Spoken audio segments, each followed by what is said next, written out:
আসসালামু আলাইকুম ওরহমতুল্লাহি ওয়াবারাকাতুহু। রাসূল সাল্লাল্লাহু আলাইহি ওয়াসাল্লাম হাদিসের মধ্যে ইরশাদ করেন, তিন ব্যক্তির দোয়া আল্লাহ পাক সরাসরি কবুল করেন। এক নম্বর হলো মাজলুমের দোয়া।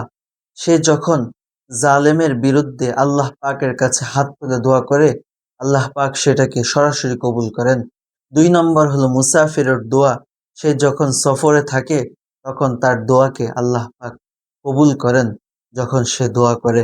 তিন নম্বর হলো বাবার দোয়া তার সন্তানের প্রতি। বাবা যখন তার সন্তানের জন্য দোয়া করেন, আল্লাহ পাক তার দোয়াকে সরাসরি কবুল করে নেন। এই তিনটি পয়েন্টে আল্লাহ পাক সরাসরি তার দোয়াকে কবুল করে নেন। অতএব আমরা এই তিন অবস্থায়, বিশেষ করে আমরা তো প্রায়ই বিভিন্ন জায়গায় সফর করি, মুসাফির অবস্থায় আমরা আল্লাহর কাছে আমাদের যা কিছু প্রয়োজন আমরা আল্লাহর কাছে চাইব, এবং সন্তানের জন্য তার পিতামাতা আল্লাহ পাকের কাছে কল্যাণের জন্য দোয়া করবে। এটাই আমরা কামনা করব।